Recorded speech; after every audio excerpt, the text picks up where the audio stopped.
We are nothing more than labor to congressional Republicans, this current crop of congressional Republicans. They have wanted and have fought for unemployment amounts to be as low as possible, and they want the cutoffs as soon as possible. They want us to have no financial comfort on purpose. Here's Senator John Barrasso of Wyoming. We cannot continue to pay people more to stay home than they would make at work. So we end this $600 weekly benefit bonus. Here's Republican Senator John Thune of South Dakota. It does provide a disincentive to work, and I think that's something that this legislation ought to address. And of course, the leader of the Republicans in the Senate, Mitch McConnell of Kentucky. For weeks now, it's been clear to a majority of Americans that we should not pay people more to stay home than we pay people who continue working. Get your ass back to work regardless of the virus, peasant. I am so damn tired of being lied to. I don't think I can deny it anymore. You can stick to your story if you think it flies, but I'm not gonna buy it anymore. Hello, my friend, and thank you for listening to the 227th episode of Congressional Dish. I'm your host, Jennifer Briney. And if this is your first time listening to my podcast, I am a dork who likes to pay a lot of attention to Congress because I want to know what the hell they're doing with my money and in my name. And the last Congress, which was the 116th Congress, decided to do pretty much all of their work all at one time at the end of December. And so this episode is going to be about part of what they did because it was a massive bill that became a law. And so this is going to be a portion of that law that we are nicknaming the Coronabus, because that law was all 12 sections of government funding with COVID relief and all sorts of other shit attached to it. It was 5,593 pages. I've gotten through about 1,200 of those pages, everything related to healthcare. And so today I'm going to tell you about the COVID relief sections because we're still in the middle of that emergency, and about a medical billing dingleberry that I am genuinely excited about. And I'm going to start today with that dingleberry because this is going to affect our lives far longer than COVID will. COVID is not permanent, but these changes are. And I'm excited to tell you about this because it appears that on its way out the door, the 116th Congress actually solved the surprise medical billing problem that I discussed in episode 199 back in 2019, when a friend of mine was hit with approximately 20 grand in medical bills after going to the emergency room with chest pains and then being sent home after a couple of inconclusive tests. 20 grand for that. The information that I discovered and shared in that episode saved not only my friends thousands of dollars, but saved other members of this community tens of thousands of dollars in total because we were armed with the knowledge of how to fight insanely high surprise medical bills. And this episode has the potential to do the same thing because while I'm excited about these new provisions that were dingleberried into law, they don't take effect until 2022. And so today I'm going to tell you about the important new patient protections that we can expect pretty soon and how to protect yourself in the meantime. Or at least how I'm going to protect myself, and you can use my strategy if you wish. Now, part of that protection involves knowing what the law is. And so to help you use these provisions, I've outlined the portions of the Coronabus that I'll be telling you about today in this episode's show notes. And I've set up links to the law that will bring you directly to the section so that you can see and use the text for yourself. I've also included lots of articles and documents and links to the sources of all the sound clips that I use in this episode. I do this for every episode. This work is tedious and it's time-consuming, but it's so important. It's quite frankly something that millionaire journalists on TV should be doing, but it's so much easier to host screaming matches. But I do this work, and if you appreciate this podcast and the work that goes into it, and to keep it free from corporate influence, which is what has ruined the corporate media, I do refuse all advertising opportunities for the show, and instead I fund it on the value for value funding model, which is essentially the honor system. You return whatever you think is fair in money for the knowledge or even entertainment that you get from this podcast. And if you keep doing that, I'll keep producing the show. That's the deal. I'll give you more information on how all that works later, but I feel like this information for this episode in particular is so important and so valuable. And I'm disgusted that I didn't know about it until I read the actual law.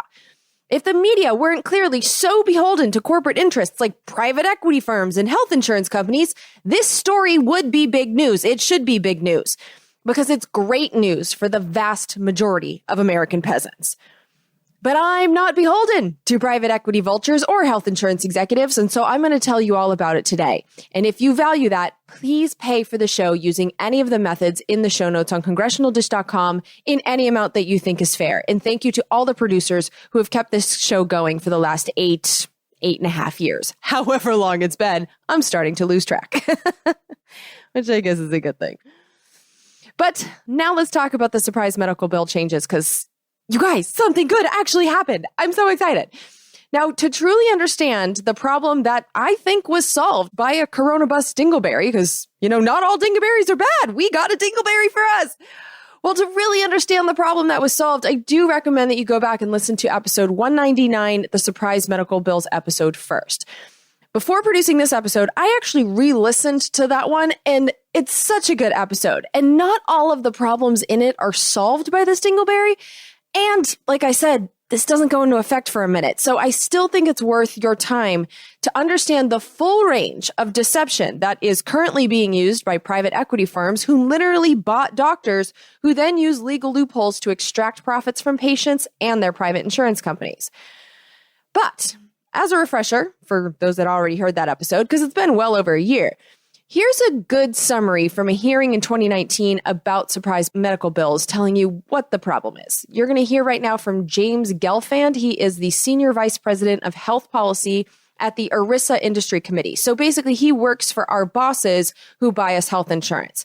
And here's his explanation of how people like you and I end up with surprise medical bills. We're focused on 3 scenarios in which patients end up with big bills they couldn't see coming or avoid. Number 1, a patient receives care at an in-network facility but is treated by an out-of-network provider. Number 2, a patient requires emergency care, but the provider's facility or transportation are out of network. And number 3, a patient is transferred or handed off without sufficient information or alternatives. It's usually not the providers you're planning to see. It's anesthesiologists, radiologists, pathologists, emergency providers or transport, or an unexpected trip to the NICU. Many work for outsourced medical staffing firms that have adopted a scam strategy of staying out of networks, practicing at in-network facilities, and surprise billing patients. It's deeply concerning, but the problem is narrowly defined, and therefore we can fix it. And so in episode 199, I went down the surprise medical billing rabbit hole in 2019 on behalf of a friend who had chest pains and did the right thing by going to the emergency room. He had health insurance. He called ahead to see if the hospital he was going to took his insurance, and he was told yes. And yet he was still hit with about $20,000 in bills, and he was expected to pay about $10,000 of that out of pocket for a just-in-case emergency room visit. It was obscene. And to understand how this happens, here's Frederick Isasi. He is the executive director at Families USA who testified about these crazy bills in 2019. Here's his explanation of what happened to my friend and to millions of Americans who went to the emergency department of a hospital, the ED, and wound up getting a bunch of unexpected bills. Take, for example, one significant driver of this problem, the movement of hospitals to offload staffing requirements for their emergency departments to third-party management companies. These hospitals very often make no requirements of these companies to ensure the staffing of the ED fit within the insurance networks that the hospitals have agreed to. As a result, a patient who does their homework ahead of time and rightly thinks they're going to an in-network hospital receives services from an out-of-network physician, and a surprise medical bill follows. One of the initial sources of my rage was that because of our stupid private health insurance-centered system, my friend with chest pains spent valuable time researching who was in his insurance company's network when he should have been getting his ass to the closest hospital. Because you see, health insurance companies have payment contracts with some hospitals and doctors and not others for a variety of reasons. The hospitals and doctors they have contracts with are in their network, and the ones they don't have contracts with are out of their network. Sometimes way more often than we think, because I can tell you that I never considered that this was possible before it happened to someone I know. But as Frederick Assassi said, sometimes doctors working at an in-network hospital are out of network. And because of that strange technicality, a hospital visit is not all-inclusive as a patient would reasonably expect it to be. What happened to my friend and to so many others is that they paid what they were supposed to their insurance companies, their co-pays for the visits and any deductibles. Those are the bills that they were expecting. But then they got billed separately by the out-of-network doctors at the in-network facilities. And there's really no way to avoid this. My friend did all he could. He looked up what hospitals nearby were in-network while having chest pains, while thinking maybe I'm having a heart attack. I might be dying, but I know that this system can bankrupt me, so let me Google things. It's crazy that we set people up to have to do that. But it's what he did to try to avoid going broke by ending up in an out-of-network hospital and having the entire claim denied. Which, it's so fucked up. It's so fucked up. But it's a necessary step that patients have to take in our healthcare system. In health-centered healthcare systems, logic says you just go to the nearest hospital when experiencing chest pains. But unfortunately, in our health system, private insurance is in the middle of our system to do all of the healthcare billing. And so the business relationships between the health insurance companies and the hospitals, relationships we patients have no say in or control over, well, that's what determines who us patients can go to for reasonably priced healthcare. We don't choose our doctors here in the United States. Our health insurance companies do. And for most of us, our bosses choose our health insurance companies. The whole system reeks of indentured servitude. But anyway, when a peasant like me or my friend needs a doctor to ensure that the bill will not be $20,000 for a just-in-case medical checkup, we need to figure out which doctor to go to. We need to find someone who is in-network. And if we fuck up and end up with an out-of-network doctor, we could end up having to pay the whole bill out of pocket, which can be tens of thousands of dollars. And so, while having chest pains, my friend and his wife sat down at the computer and researched which emergency room was in network instead of going as fast as he could to the hospital. You can tell, I don't like that decision. Well, I'm happy to report that he'll never have to make that decision again, and neither will you starting on January 1st, 2022. Because from that moment on, no matter which emergency department you go to, in-network, out-of-network, the health insurance company can't require you to pay any more out-of-pocket than their in-network rate. And so basically, what that means is that out-of-network emergency room visits will no longer be a thing. Health insurance companies will also be prohibited by law from requiring pre-authorizations for emergency services. Because you see, health insurance companies make their money by charging as much as they can get away with in premiums and paying out as little as possible in healthcare. Every healthcare bill that they can find a reason to refuse to pay equals profit. Their entire business model, every penny of their profit, is based on denial of healthcare. And requiring pre-authorizations for emergency services was one of the health insurance industry's most evil but genius and lucrative methods of getting out of paying for emergency healthcare bills. So like before the Affordable Care Act, for example, if you didn't call your insurance company and get their permission to call an ambulance, they could refuse to pay for that ambulance, and they often did. Now, the Affordable Care Act required health insurance companies to pay for ambulances. They were part of 10 essential services that insurance companies are now required to pay for, thanks to the rules put in place by the Affordable Care Act. But pre-authorizations remained a thing for other emergency services because emergency services wasn't very well defined. Like I said, every bill they can find a legal way to deny, they will. Their profit depends on it. You know, they found the loopholes and they used them. But the Coronabus closed some of them, or at least will close them soon. And so starting on the first day of 2022, it will be crystal clear in law that requiring a person in a medical emergency to beg their insurance company for pre-approval will not be allowed for ambulance rides or any other emergency service. And emergency services is more broadly defined in this law. It says it's now going to include any care that happens in connection to that emergency visit, regardless of what department of the hospital provides the services. So, for example, if you go to the emergency room with chest pains and you get sent for a test during that same visit to a cardiologist's office, the insurance company can't deny that cardiologist test's claim by claiming that it wasn't a part of the emergency visit just because you walked over to another department in the hospital. This new law is necessary because that's what the health insurance companies did. That's what they did to my friend. Anytime they could get out of paying for a bill, they do. And so when we go back to my friend's situation, there were $20,000 or so in bills, but there were 3 separate bills. The largest one, the $8,000 bill, came from the cardiologist. The emergency department told my friend to walk across the parking lot in the same hospital complex to get a test from a cardiologist. And he did. And insurance tried to get out of paying for it by counting it as a separate visit to an out-of-network doctor.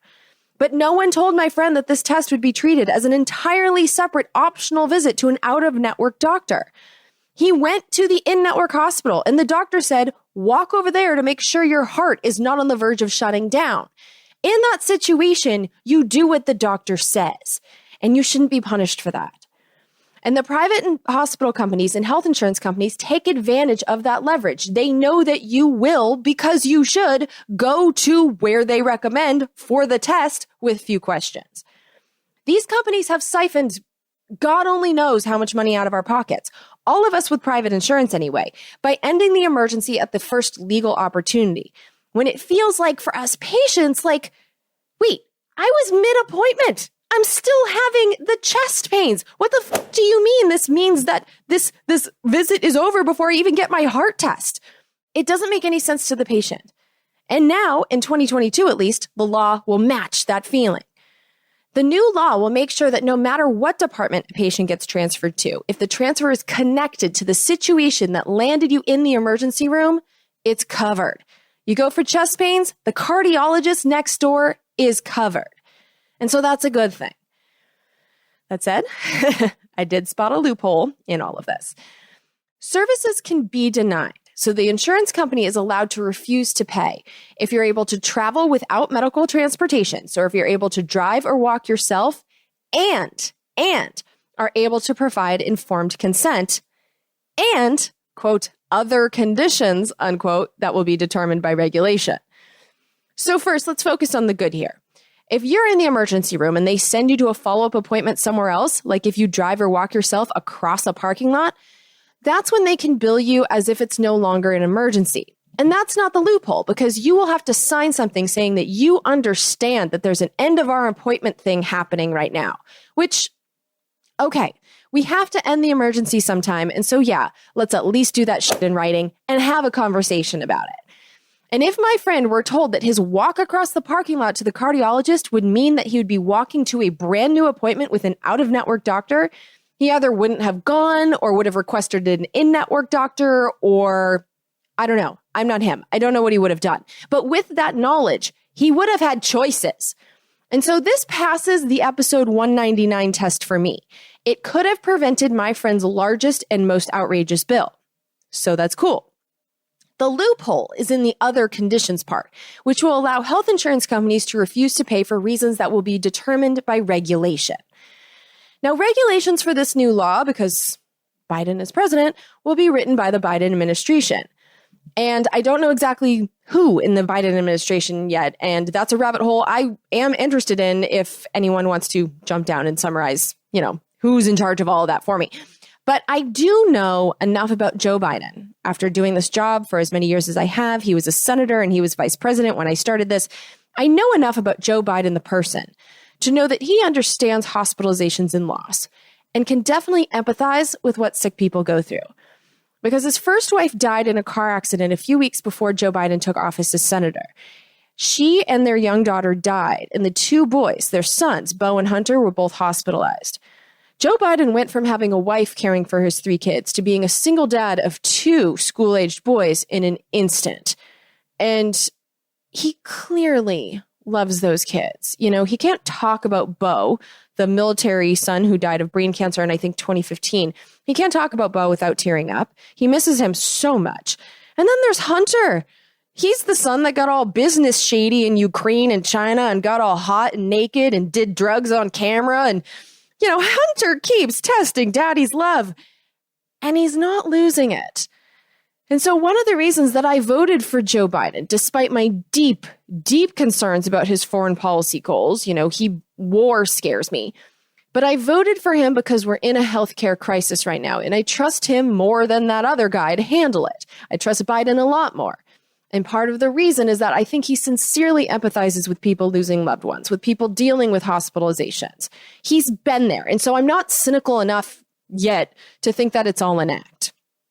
Basically, what I'm saying is I have hope that the Biden administration will write regulations that will protect us, not price gouge us.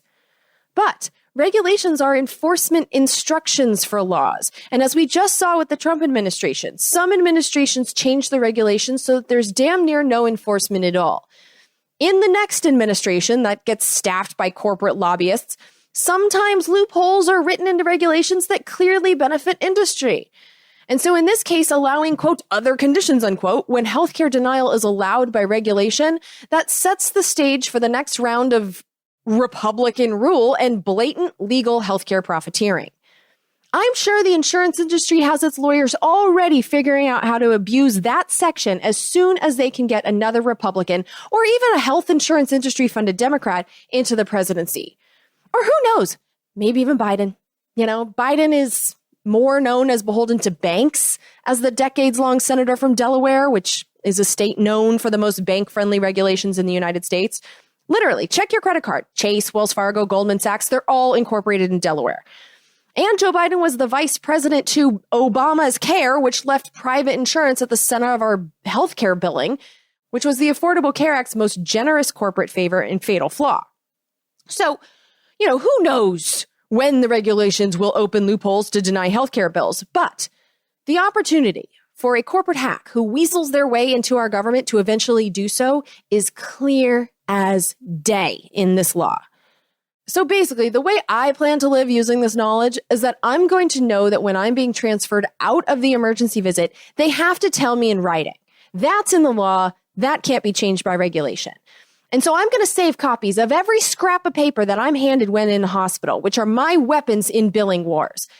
And I will be looking at the papers to see when I'm told in some way that, you know, emergency visit over, because everything before that piece of paper should be in-network prices, the only kinds that we can count on. And as for what other conditions health insurance companies will be allowed to deny payment for, that's still to be determined and can change with administrations. But even with that loophole opportunity, this is better than what we've had before, or even right now as I record this. Because this would have stopped the $8,000 bill that my friend got for walking across the parking lot to the cardiologist, who did one test and sent him home with nothing. Like I said, episode 199 test, this passes. Oh, and before I move on from the evil that is requiring pre-authorizations, if you happen to be a human that identifies as having a vagina, health insurance companies aren't allowed to require referrals for going to the gyno anymore. Because yeah, dudes, us ladies had to get special permission to go to the vag doctor. And if we didn't, out of network, extra charges. Well, those days are over. Or at least they will be starting in January 2022. And we do have to take a minute to marinate on that date. Because the old rules, the price gouge evil ones from episode 199, those are still the law until January 2022. I want to be very, very clear about that. They basically got a pandemic year exemption, one last year, to balance bill the shit out of a country full of sick people and exhausted medical staff who don't have the time to look up anyone's network statuses. And so 2021, we're in it. This is the last hurrah. We need to watch our wallets this year and do our best not to get sick. And so even if you're one of these people that's like, I ain't scared of no COVID, well, do you want your money caught up in a surprise medical billing web before the new law kicks in? You know, staying out of that whole mess is reason alone to wear a mask. Or 2. Or 10. Hell, I'd wear a burqa at this point if it means I don't have to get into a battle with a for-profit hospital trying to get tens of thousands of dollars out of me before the deadline. You know? Oh, where do you even find a burqa? I don't know. We've come a long way from 9/11, haven't we? 20 years, we went from being afraid of people in burqas to being like, hey girl, thank you for wearing such a sneeze-aware outfit. Because I bet those things are really effective. If masks are effective, full body coverings, those have to be the best solution, right? Is that what's coming next? But anyway, where was I? Oh yeah, the effective date, January 1st, 2022. So we have to wait over 10 months from the date of the release of this episode, which will be on Valentine's Day. We have to wait until the new laws officially kick in. But here's why I don't really care and why that's not really taking any of my selfish happiness away about any of this. Here's why my happy starts right away. Because we learned in the experience that I outlined in episode 199 that when we fight these bills, they cave. So in my friend's saga, there were 3 bills. The first bill was from the health insurance, and the total was about $10,000, which is obscene, I know. But my friends had to pay about $1,200 of it out of pocket because it was March, early in the year, and they hadn't hit their in-network deductible for the year yet. And so they paid it, figuring it's going to go to my deductible. It's over now. The second bill was the first surprise, and that was from the out-of-network ER doctor who was working that day at the private, for-profit, in-network hospital. That surprise bill was $600. Now, by using the protection we discovered in California state law against surprise medical bills, my friend got all, I know my rights with them. And even though that law didn't actually apply for her health insurance plan, just by fighting, that $600 out of pocket became $40. And so the lesson there is fight the bills using any laws you know exist, and they just don't want to deal with you. You know, there's just too many suckers to bother with the whys. So it's like, okay, pay that one next. And then there was the third surprise bill, or second surprise bill, third total bill, whatever. But that's the cardiologist bill. The over $8,000 charged by an out-of-network cardiologist at an in-network private for-profit hospital complex. At the end of episode 199, that bill was still outstanding. Health insurance was refusing to pay 1 cent of it, and I pledged that basically these motherfuckers are not going to get that money from my friends. Well, the month after that episode was released, their health insurance paid the bill, and my friends paid $121 out of pocket for that cardiologist. All it took was repeated polite phone calls saying this is what the law says. Now, when doing that, my friends left out of the part of the law that says it doesn't apply to health insurance plans from nationwide companies. They were in one of those plans, and so the California laws, it didn't apply. Just how, like, I would leave out the part of these new laws that say they aren't effective until January 22. You don't need to help them find the problems with your argument. And so during the next year, you know, the way I see it, people who do the billing in the health insurance and healthcare profiting industries are going to be learning about these new rules. And so they're going to be at least semi-aware of the changes. But most patients won't be, because the news isn't telling anyone this stuff. And so if you're one of the few that knows your soon-to-be rights, and if you quote them with a link to the provision in the law, and if you just don't bring up the 2022 thing, there's a real chance the hospitals or out-of-network doctors would just drop the bill and move on to an easier mark. They've only got about 10 months left here. I'd also threaten to get my senators and representatives' offices involved, just to make it known that you know that Congress's intent was to stop this behavior. And so it would just make sense if you're on the customer service side of this to move on from you. You are going to be a squeaky wheel. Just move on from you. Give you what you want and move on to the other people that are going to be easier to get money from. Now, obviously, I don't like that dynamic that so many other Americans are ignorant that it helps me get ahead of them, but, you know, play the hand you're dealt, right? You found this podcast somehow. You now know about the law and, more importantly, where to find the text. So use it. So again, this episode's show notes in the section of the outline with the No Surprises Act, that's what it's called. Those links are to the exact provisions. Now, I summarize them in the language that makes sense in my head in the show notes, so you should be able to find the section you need pretty easily. And in these show notes, I'm just giving you billing war weapons. Our audience is small, but at least you know where to find them. And from there, may the odds be ever in your favor, at least until January 2022. Because I know that they're in mine. You know, maybe this is the invincible Karen in me talking, but I've got the law, the documents, the phone call etiquette, and perseverance to win a customer service battle. Or more accurately, to wear them down until they give me what I want. And in those customer service battles, the documents about my appointments are key. And so I'm also excited about all the documentation that they're going to have to give me thanks to this new law too. Basically, we're going to get notifications about all kinds of billing information, and we'll have much easier access to information so that our healthcare isn't so damn confusing to use. And so here's the cycle of notifications as I understand it that we should start experiencing next year at the latest. So you go to your computer, you want to make a doctor's appointment. Well, the first step is to find a doctor. Thanks to the Coronabus, health insurance companies will soon have to offer patients via telephone and internet a tool that allows us to compare the copays that we would be responsible for if we received services from one of their in-network doctors. So it's like a doctor shopping website. And the new law requires health insurance companies to make sure their database of in-network doctors is accurate, because this has been a problem. Here's Professor Jack Hoadley. He's a research professor at Georgetown University's Health Policy Institute. Here he was testifying to Congress in 2019. Provider directories can be notoriously inaccurate. One of the things that, even if they are accurate, that I've seen in my own family is you may be enrolled in Blue Cross. You ask your physician, are they participating in Blue Cross? They say yes. But it turns out Blue Cross has a variety of different networks. This would be true of any insurance company. And so, you may be in this one particular flavor of the Blue Cross plan, and your provider may not participate in that particular network. And even Republican members of Congress agreed that this is a real problem because it affected them in the private sector. So, for example, here's Dr. Phil Rowe of Tennessee, who was a congressman when this 2019 hearing took place. I've had my name in networks that I wasn't in, that you use, and many of those unscrupulous networks will use that to get people to sign up because my doctor is in there when you're really not. And so the new law requires the health insurance companies to fix their directory messes. If the health insurance company fails to make sure those websites we use to find our doctors are accurate, and you make an appointment with a doctor based on their outdated database, the insurance company can only charge you the in-network copays because it was their mistake, not yours.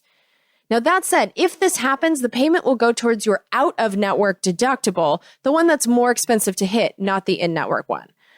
But, the fact that you can't get charged for all out-of-network things is definitely better than it was before. And so now that you've found a doctor using the health insurance database and you're legally guaranteed that the appointment will count as in-network for billing, you make your appointment. Now, before that appointment actually happens, the doctor you've now scheduled yourself to see has to ask you if you have insurance or if you're covered by a government plan. If you do have insurance, the doctor then has to send your health insurance company or the government a good faith estimate of the expected charges. And if you don't have any insurance, the doctor's estimate has to be given directly to you. Then, again, before your appointment, your health insurance company has to send you a letter or email telling you if your appointment is with an in-network or out-of-network doctor. If you're scheduled for an in-network appointment, they have to tell you the amount that you'll be charged for whatever the appointment is for. And if you're scheduled for an out-of-network appointment, they have to tell you how to find an in-network doctor. But regardless of the network status of your doctor, before your appointment, health insurance also has to send you a cost estimate, including the estimate submitted to them by the doctor. They have to tell you how much the health insurance company will probably pay. They have to tell you the cost of any out-of-pocket copays you're responsible for. And they have to tell you how close you are to reaching your out-of-pocket limits. Now, there is some wiggle room legally written into these notices. The notice must also include a disclaimer telling us that these are only estimates. And so what that means is the costs can be legally changed from what they tell you. But at least now, all three sides will have seen some kind of pricing before the appointment so that outrageous charges can be caught and fought beforehand. So, for example, if the cardiologist had told my friend and the insurance company at the same time that the one test he was going to do would cost over $8,000, both of the other two would probably have told Dr. Heart Guy to go fuck himself. And I think this dynamic alone will drastically lower medical bills because costs won't just be invented out of thin air after the appointment based on how much the doctors or private equity firms, to be more accurate, think they can suck out of the insurance companies because the patient got tricked.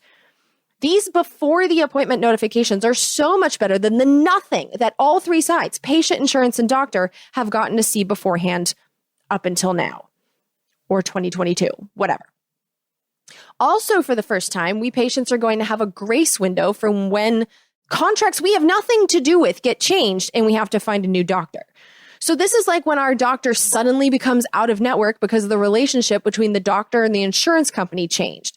When that happens, starting in 2022, we patients are going to have 90 days to still see our regular doctor at the in-network price while we find a new one. Which, let's just acknowledge that this situation is fundamentally wrong. In this case, we're not finding a new doctor because we want to, but because of a health insurance company contract. And that is medically stupid to force us to leave a doctor we are presumably happy with and have a history with because of a corporate relationship. So while I'm happy that something in the system is going to improve, the system itself still has a stage 4 cancer called health insurance at the center of it. We shouldn't have to pick our doctor based on health insurance contracts or our boss's benefits package. And soapbox time, but health insurance needs to be removed from basic healthcare billing. Until that happens, health insurance companies, mainly for-profit companies that make money by denying healthcare, will be wedged between us and our doctors. They will choose our doctors. If the government did the billing for basic healthcare like it's done in every other civilized country in the world, every doctor would be in network. Networks are only a thing because of our insurance-based billing system. And I'm really pissed off about this right now because networks are changing on me again because my husband's company got sold. And as I'm recording this, I don't even know what my insurance is anymore. I don't know if I can keep my doctors. I have to wait for his boss and the insurance company they choose to tell me and to send me new cards. And I just resent the shit out of all of this. But at least when this happens to me the next time, or at least if that happens after 2022, I should have 90 days to at least say goodbye to the doctor that I love and see if they trust any names on my new in-network list. This dynamic is really what makes all of this feel like indentured servitude. The fact that who my husband works for determines what doctors I can see for a reasonable price. Insurance-based billing is the rot at the core of our system. And so as good as these changes are, and as happy as I am to see them, they're just polishing a rotten fruit. So let's just be honest about that. But the changes, like I said, are good things. And so let's get back to the notifications. So the doctor has to ask you about your insurance before the appointment and has to give your health insurance a cost estimate. Then health insurance has to tell you if your doctor is in network and give you an estimate. This is all pretty straightforward if all of the doctors you're expected to see are in the insurance company's network.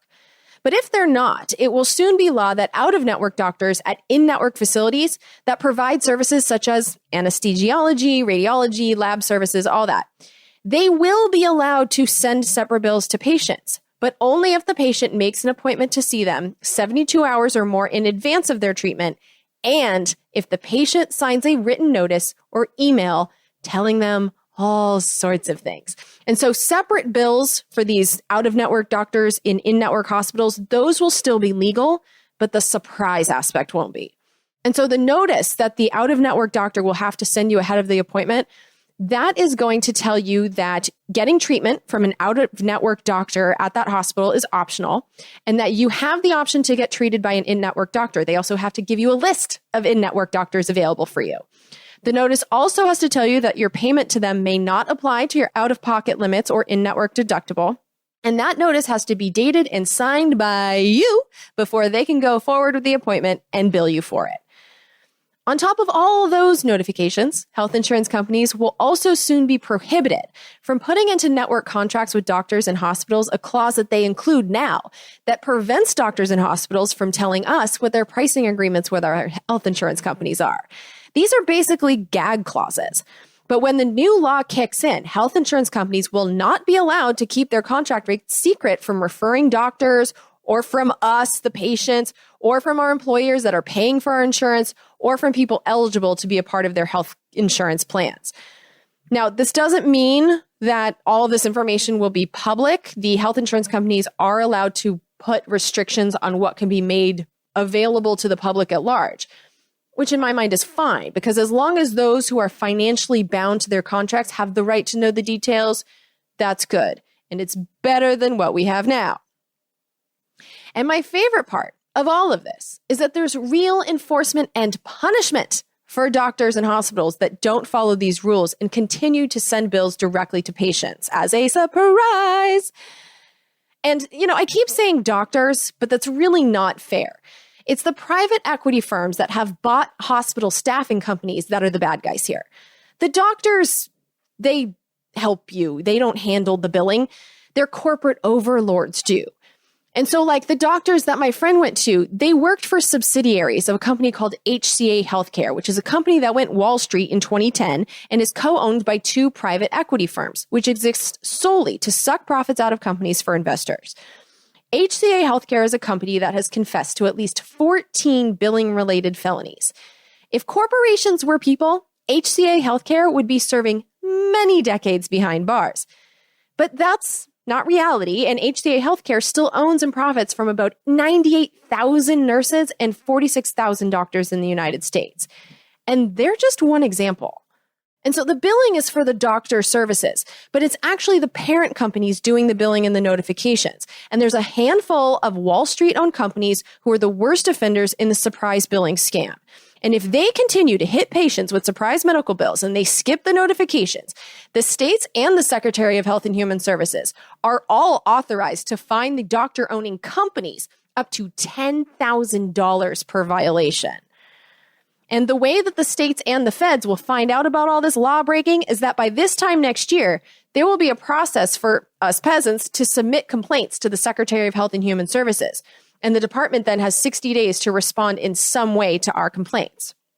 Now, if a company that owns the doctor, the air ambulance operator, or whatever does send you a surprise bill, they can avoid paying the fine by withdrawing the bill that they sent you, reimbursing you for the difference between what you were charged and what you should have been charged, plus interest within 30 days. And so pulling this surprise medical billing shit and getting caught will cost them money, either via fines or having to pay us back with interest. Since money is all these companies care about, this stands a good chance of stopping them from sending surprise medical bills. That said, though, there is another obvious loophole written into the law, because the law does give the Secretary of Health and Human Services the permission to create a, quote, hardship exemption, unquote, to the fines for those companies. And so a business beholden administration, like the return of the Trump administration, or any administration headed by a current congressional Republican based on the repeal and replace plans, well, an administration like that could easily appoint a hospital industry lobbyist to be the Secretary of Health and Human Services, who can then use this hardship exemption loophole to make the fines go away for the Wall Street profiteers that they can just say are suffering some kind of hardship, oh, poor babies, because they can't scam us out of tens of thousands of dollars as easily as they could before. But my hope is that the states and the Biden administration use this punishment authority enough between 2022 and 2025 that the Wall Street-owned doctor and ambulance rental companies just stop with the surprise bills altogether. They just make it a matter of policy that they stop doing it. That's what I'm hoping for. Fingers crossed. And if they choose to enforce this at 10 grand per surprise bill, that has real teeth. That has real teeth. So basically, when you look at what the Coronabus did for surprise medical bills, they just won't be a thing anymore for patients. And I love that. Hospital and ambulance companies are not allowed to send you direct bills anymore unless you sign that you knew that they were out of network and agreed to their billing ahead of time. And in emergency situations, they just can't bill you separately. For the vast majority of us with private insurance, we will pay the in-network rates for all emergency situations. And that's really all I care about. But in the crafting of this new piece of law, the battle was between the insurance companies and the hospitals on how they're going to handle their billing disputes. And we've been taken out of the middle of that, which again, is all I really care about. But if you're curious, the way that the law handles that negotiation between insurance and hospitals is that if the hospitals and insurance companies can't agree on a cost for a service, they will go to an arbitration court, which will make the decision for them. In those proceedings, the prices will be based on the median price paid in the geographic area, so like in the town, the city, the state, for similar services, and it will increase along with the consumer price index. Now, this pricing is a lot better than a lot of the ideas that were being proposed in the bill writing process, because hospital profiteers wanted the pricing to be done based on what the hospitals have been historically charging, which includes outrageous charges like over $8,000 for a single just-in-case test for chest pains. Basing prices on outrageously high previous charges would obviously skew the prices high, and that did not make it into law, and that's a good thing. But then the insurance companies wanted to pay rates close to what Medicare and Medicaid reimburse. But it appears via my many years of research into healthcare that it's pretty universally agreed upon that those rates are too low. And so here's one example from the hearings that I watched for episode 199. This is Rick Sherlock. He's the president and CEO of the Association of Air Medical Services. $10,199 was the median cost of providing a helicopter transport. While Medicare paid $5,998, Medicaid paid $3,463, and the uninsured paid $354. This results in an ongoing imbalance between actual costs and government reimbursement and is the single biggest factor in increasing costs. So basically, they feel like they aren't paid enough by uninsured and those with government insurance, and so these companies are price gouging the shit out of those of us with private insurance to make up the difference. And that's not good. I'm not saying that this guy is a good guy in any of this, but what I'm trying to show you here is that it is so common to hear those in the medical community bitch about the low Medicare and Medicaid rates. And so in the arbitration courts, those rates won't be factors either. And so the final law basically tells both sides to submit an offer, and the judges will use the median rates in that geographic region for similar services to determine a fair price. And the Congressional Budget Office, which is a nonpartisan office and judges the costs of legislation. Well, the CBO said that they think that the way this is all structured will reduce insurance company payments to profiteering Wall Street hospital companies, because that seems pretty obvious. And so the CBO expects that our health insurance premiums should go down because of this, between 0.5% and 1%. Or, as I suspect, if they can get away with it, the premiums will stay exactly where they are and the insurance companies will just pocket the money because that is what their business model depends on. But it makes sense to me that reducing the number of outrageous bills and the amounts of them with transparency in pricing before appointments and making it harder for for-profit hospitals to collect crazy bills in full, it makes sense to me that costs would be reduced. And so we'll just have to wait and see if that savings gets trickled down to us in premiums. But at the very least, our premiums should not be going up because of any of this. No matter what, in January 2022, surprise bills should be a thing of the past. And I think that is excellent. Another excellent thing, which is already starting to have effects on our healthcare system, are new reporting requirements that are a part of this law too. Starting at the beginning of 2022, but in reality already starting now, health insurance companies will have to annually submit a report to the government about the 50 most common prescription drugs that they pay for, the 50 most expensive prescription drugs that they pay for, and the 50 prescription drugs with the greatest increase in price. The report also has to break down the costs of other categories of our care, such as hospital visits, provider visits, and drug costs. They will also have to report on the average amount in monthly premiums that they collect from employers and us patients. Now, health insurance companies are eager to show the world the crazy charges that they've been paying for, and so the reports are already starting to be submitted. There was also a regulation enacted by the Trump administration, and we have to give him credit for this. But the Trump administration enacted a regulation that requires hospitals to make all their pricing public. Now, this went into effect already, but some hospital companies, notably HCA Healthcare, the one that ripped off my friend, they still aren't complying. But regardless, the first wave of what I'm sure are going to be many articles over the next year about the insane swings in healthcare costs are already being published now that this information is getting out. There's one in the show notes for you, actually, from the Wall Street Journal that talks about C-sections, which is like when a woman can't push a baby out of her hoo-ha and needs to have surgery to dig the little miracle out of its belly cave. Well, the new reporting requirements exposed one hospital that charges between $6,000 and $60,000 for a C-section, depending only upon the insurance coverage of the mother. Same procedure can cost 10 times more if you have private insurance. And so once all the hospitals will have to publish their actual procedure costs, inform health insurance companies ahead of time of those costs, and patients will have that information when they walk in the door to their appointments, I just don't see how they are going to get away with that anymore. It's just not going to be possible. Too many eyes are going to be on those costs. And even though most Americans are not aware at all that these empowering changes are coming, changes that give us so much more information about healthcare pricing, they are coming, and Americans will have one way of knowing ahead of time, which is that every American with private insurance is going to get a physical indication of these changes in the mail when you're going to be sent your new health insurance cards. Because by the beginning of 2022, health insurance companies have to issue new insurance identification cards that include, quote, any deductible, unquote, that we have to pay. They have to include, quote, any out-of-pocket limit on our coverage. And they have to give us a telephone number and website that we can use to find out who's in the networks. Now, my current health insurance card, which I'm pretty sure isn't even valid anymore because my husband's boss's business decisions, but the one I have in my wallet tells me only my copays. So it costs $25 for a doctor's visit, $45 for urgent care, $45 for a specialist, and $150 to go to the emergency room. Now, I assume these are the in-network rates, but it doesn't say. But it tells me nothing about deductibles or out-of-pocket limits. And I don't know even now how to find out what doctor I can go to. It's so confusing. And so I'm excited for the 2022 version of health insurance cards that promise to be less useless than the one I have now. And so for the first time since starting this podcast in late 2012, I think I'm looking at a new law, not a bill, a law that's going to make a real difference lowering healthcare costs for privately insured Americans and for the country as a whole. It's not the system I want, obviously, but I think it's going to be much better from 2022 on forward.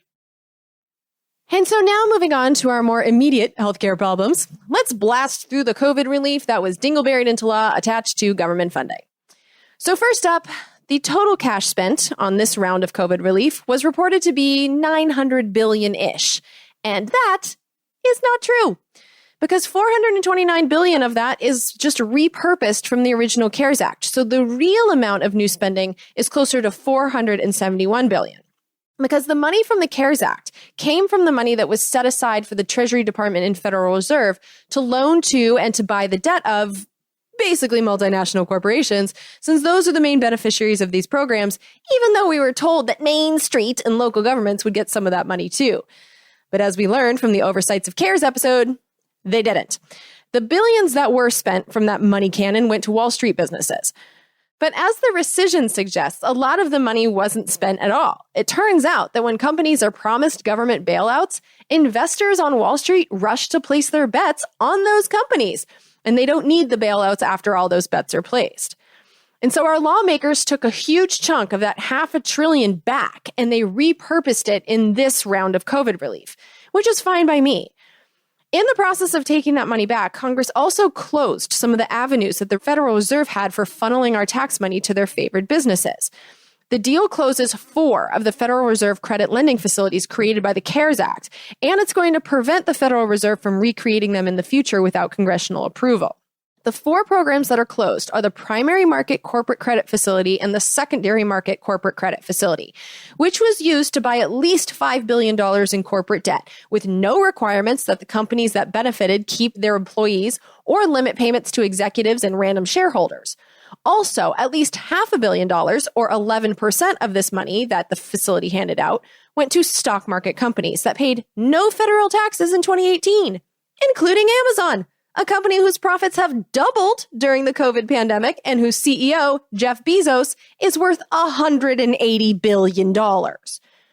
Also, between the 2 corporate gift facilities, can't even call this a bailout since so many of them have been and are still doing fine. But between these 2 facilities, 227 of the approximately 800 corporations that got paid have been accused of corporate crimes since 2017. But they got our money anyway. They were basically too well connected to fail. And so good riddance to both of these facilities.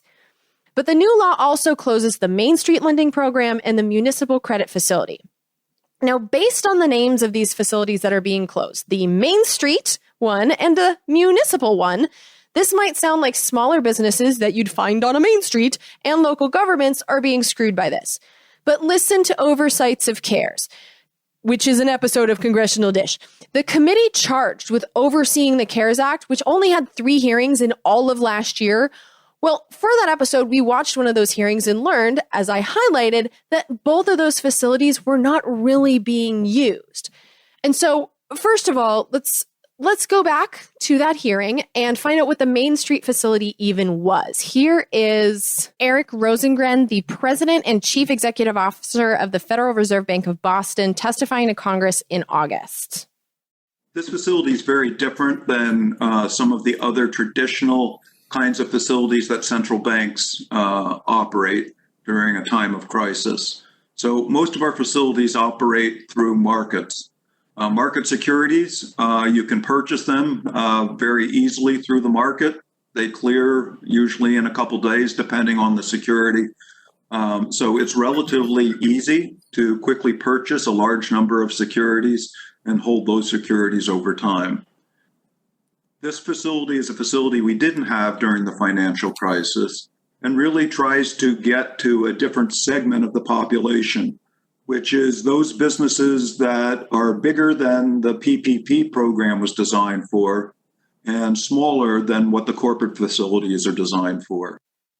So with the Main Street facility, the Federal Reserve was making loans to businesses they didn't have experience making them to before. It was a new concept, and it essentially flopped. Now, personally, I think Steven Mnuchin, as the Treasury Secretary, flopped it on purpose because he wrote the regulations that made the loans really unattractive to the businesses that were eligible. This program didn't gobble up the business debts like the existing facilities do for the big guys, and it didn't straight up pay their expenses like the PPP did for the smaller guys. These were loans, and they didn't have amazing Fed terms, like the terms with 0 to 0.25% interest rates that we're all jealous that the bankers get from the Federal Reserve. You know, while the big banks were able to borrow money from the Federal Reserve with essentially no interest at all, Main Street business loans did have interest payments, and these weren't forgivable. They couldn't be kept like the PPP loans that went to smaller businesses. And even figuring out what the interest rate was a challenge. The Federal Reserve set the interest rate for the Main Street loans at the, quote, rate of LIBOR 1 or 3 months plus 300 basis points, unquote, which is a great example of how the financial industry uses gibberish language to intimidate us mere mortals from figuring out the games, the scams going on in that entire vampire of an industry. But even in that weird-ass equation, you might recognize one of those words in the gibberish, LIBOR, because that's the between the bankers interest rate that some bankers and brokers were rigging a few years back. It was a major international scandal. But LIBOR, that's the between the bankers interest rate. And so the equation is that banker rate plus some. And that's really all we need to understand. Businesses with fewer than 15,000 employees, the Main Street businesses, had to pay a higher interest rate, much higher than the Federal Reserve was offering to bankers. And so during 2020, the Steven Mnuchin regulations that he was given the power to write by the CARES Act that he co-wrote, well, Steven Mnuchin used that power to make the interest rate for the Main Street Fed loans about 3.2% and required the money to be paid back in 5 years or less. Like I said, PPP loans are forgivable. You get to keep the money. And so these terms are far, far suckier. And so the Main Street facility wasn't being used as much because of those crappy terms. And, you know, the reason is, like, imagine being a business owner. If the business fails anyway, if you're taking out a loan like that with 3.2% interest, at the end of it, not only do you not have a business if it fails, but you're also going to be on the hook for even more debt and have a pretty short window to pay it back with no business to bring in money. And so there's also another factor here on top of the shitty terms that the Fed put on these, but banks were put in charge of doing the paperwork for these loans. The administration for the program was privatized, just like it was privatized for PPP and a whole bunch of other things that had to be administered in the CARES Act. And so what happened is that instead of steering the banks towards these Federal Reserve loans, they steered people toward their own private loans instead. And considering that the bank's interest rates were so close to the rate offered by the Fed, the customers really didn't resist. And so by August, here was the result. This is Bharat Ramamurthy. He was one of the members of the CARES Act Oversight Board. 4 months ago, Congress gave the Treasury Department $500 billion to stabilize the economy. The Treasury quickly pledged $75 billion of those dollars to the Federal Reserve's Main Street lending program for small and mid-sized companies. After taking 3 months to set up the program, the Fed has now been operating it for about a month. In that time, it has supported only 18 loans for a total of $104 million. That is 0.017% of the $600 billion lending capacity that the Fed touted for the program. That was in August. And in total, at the end of the year, the program had lent out about $6 billion, which is 1% of its total lending capacity. And so the Main Street lending facility, by accident or Mnuchin sabotage, was a dud. And so we're really not losing much by having it disappear. And then there's the municipal lending facility, the one for state and local governments. Over the summer, only one state had taken out a loan, Illinois. And there may have been a couple more loans issued. I think at least one more was. This information was hard for me to find and I gave up. But there was hardly a long line at the door. And so those two facilities, both of them were duds and both of them are gone. Now, there is an argument to be made that the Biden administration, which would not be staffed by Steven Mnuchin, could have rewritten the Mnuchin rules to make the terms better for the businesses and local governments. And the idea to kill these facilities was a Republican's. It was Republican Senator Pat Toomey's dingleberry darling. And so suspicions of nefarious intentions are warranted here. But the truth is that the Federal Reserve still has all kinds of power that they can use to pass out our money like titty cards on the Las Vegas Strip. Basically, this took back the new authorities created by the CARES Act, but left in place many of the authorities that were already in existence before this that have enabled the Federal Reserve bankers to shower money to their favorite banks and companies since Wall Street gambling crashed the global economy in 2008. The Federal Reserve, with the approval of our new Treasury Secretary Janet Yellen, who used to be the chairman of the Federal Reserve and so is someone likely to grant it, well, with her permission, the Federal Reserve could establish very similar programs and fund those programs with money from who even knows? Who cares? It's the Federal Reserve. It has plenty of power. Let's not worry about this. Unlike the Federal Reserve, the group of people that has pretty much no power over anything in this situation are us peasants. And so to financially help us survive almost a year and counting of sheltering in place, the year-end COVID law passed out $600 per person, adult or child, to individuals who make $75,000 a year or less. Individuals making up to $100,000 a year got some amount that's lower than that because it was phased out just like it was in the spring. And individuals making more than $100,000 a year got nothing. The same fatal flaw, though, was kept in the law for these payments, too, because the payments were based on 2019 income instead of 2020. And so if someone made $100,000 in 2019 and $10,000 after being unemployed for most of 2020, that person didn't get a check because the payments were based on a year when COVID wasn't a thing. And this was easily fixable, and they had 10 months. They could have sent everyone a check and then taxed it back to base it on 2020 income. And I don't know why they didn't do that. It makes absolutely no sense. And they're about to do it again, probably. Because with the next round of checks, based on everything that I've read, it's most likely going to be based on the year that they have on file for taxes. And so which year it's based on is really up to you. Because the IRS is likely to deliver the payments based on 2019 or 2020, whatever they have when this becomes law, or the next round becomes law. Most people hit hard by the lockdowns have made normal money in 2019 and significantly less in 2020. And so if that applies to you, get your taxes done now, your 2020 taxes done, so that your eligibility will be based on COVID year instead of the year when you were making your usual salary. And send in your tax filings electronically, because if you do, it's processed almost immediately, according to tax policy officials at the Treasury Department. And yes, the opposite strategy works too.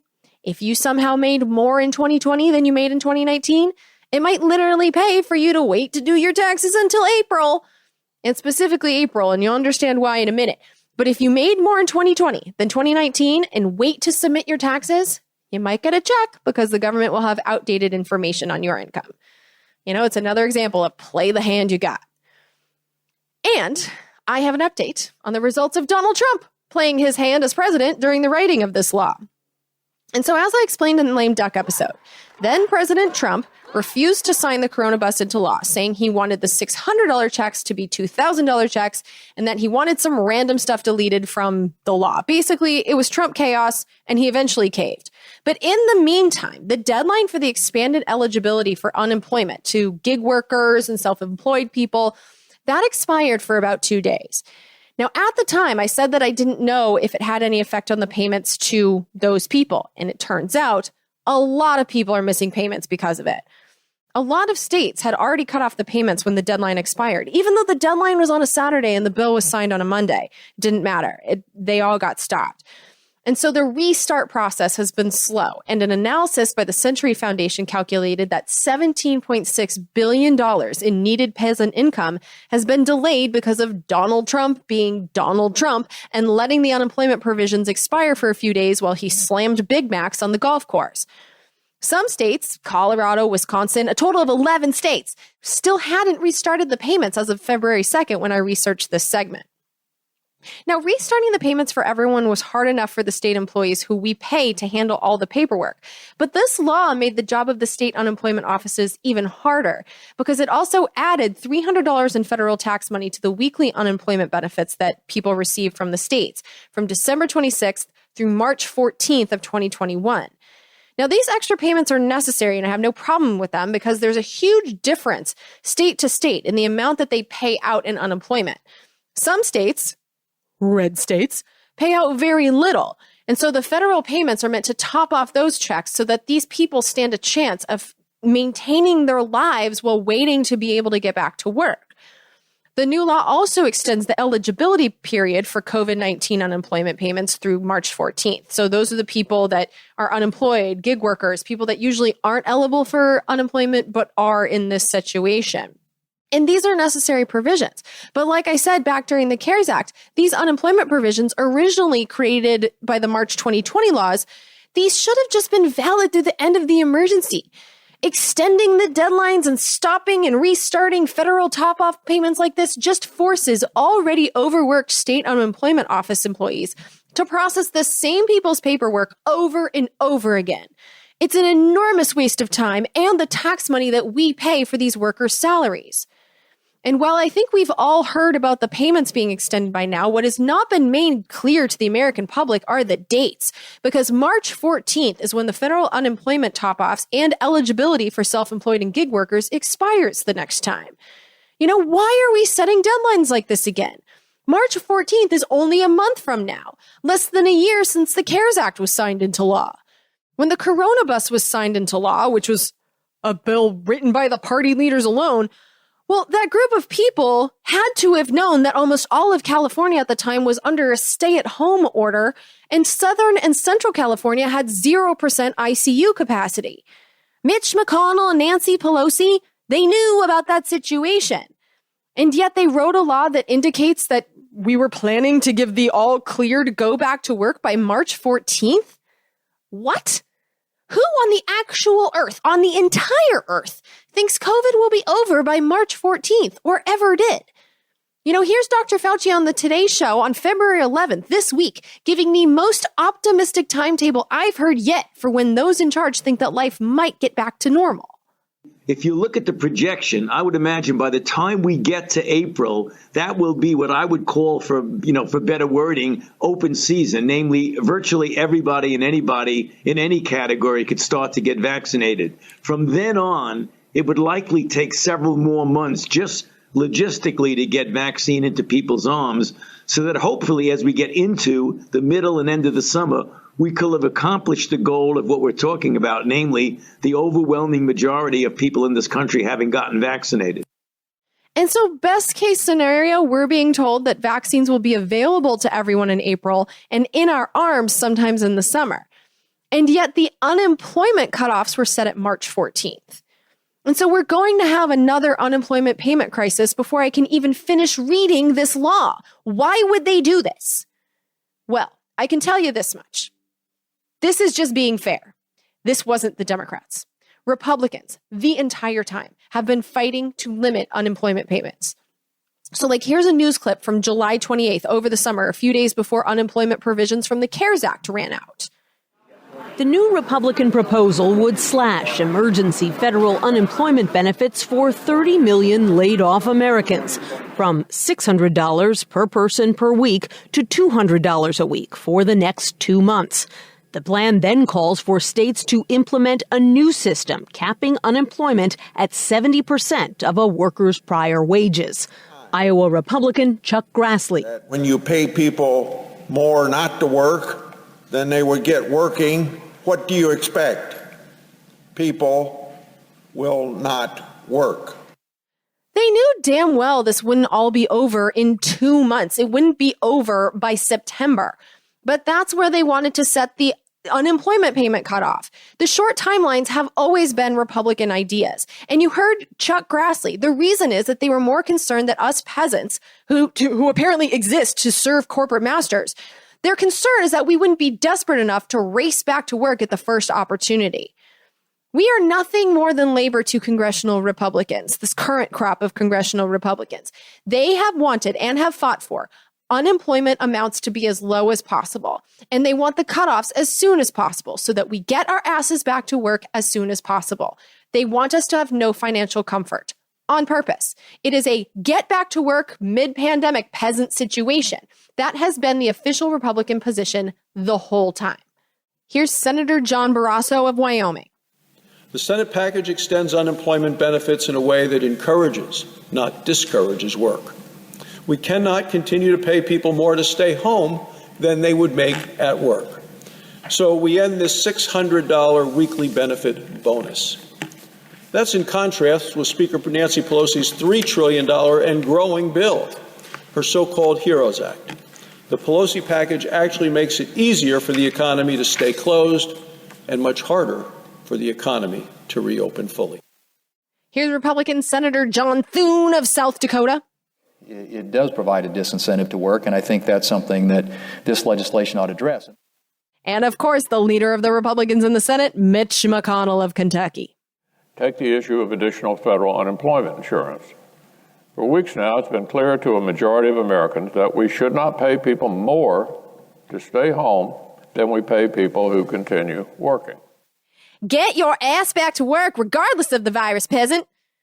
So that is why the federal payments are lower. That is why unemployment keeps getting cut off and restarted. It's what the Republicans have fought for so that the multinationals that they serve can get their desperate labor force back. And so let's just be clear about that. Oh, and by the way, the new law also required all the states to set up a snitching hotline or a website for employers to use to rat on their employees who refuse to return to work. If they refuse to return to work, quote, without a good cause, then they can lose their unemployment benefits. And the definition of good cause is left up to the states. The red states. And so when your corporate master calls, you better jump to it, peasant. It doesn't matter if you still haven't gotten your vaccine or if there's a virus, all over your community. You just gotta go. That is the Republican stance. But let's also keep this in mind from now until forever, not only because the policy so clearly keeps the help financially desperate on purpose, but also because the party that brands itself as fiscally responsible is jerking around every state unemployment office with these benefit cutoffs and restarts.